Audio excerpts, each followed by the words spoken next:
সরকারি চাকরিতে প্রবেশে ৩২ বছরের বয়সসীমা সংক্রান্ত বিধি ও প্রবিধানকে সংশোধন করা হয়েছে। রাষ্ট্রপতি জারিকৃত সর্বোচ্চ বয়সসীমা নির্ধারণ সংশোধন অধ্যাদেশ ২০২৫-এর মাধ্যমে সরকারের বিভিন্ন দপ্তর, স্বায়ত্তশাসিত ও সংবিধিবদ্ধ সংস্থায় সরাসরি নিয়োগের ক্ষেত্রে পূর্বে বাতিল করা বিশেষ সুবিধা পুনঃস্থাপন করা হয়েছে।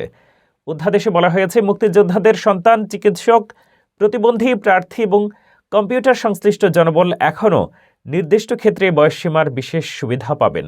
উদাহরণস্বরূপ, পরিচালক, মহাব্যবস্থাপক ও উপপরিচালক পদে বয়সসীমা ৪৫ বছর, সিস্টেম অ্যানালিস্ট এবং সিনিয়র প্রোগ্রামারের বয়স ৪০ বছর, প্রোগ্রামার ও সহকারী সিস্টেম অ্যানালিস্টের বয়স ৩৫ বছর। প্রধান উদ্দেশ্য হল যোগ্য প্রার্থীদের জন্য ন্যায্য সুযোগ নিশ্চিত করা এবং চাকরিতে প্রবেশে অতিরিক্ত বয়সের কারণে বঞ্চনার সমাধান করা। সরকারের এই পদক্ষেপ চাকরি প্রার্থীদের জন্য আশা এবং স্বচ্ছতা সৃষ্টি করবে।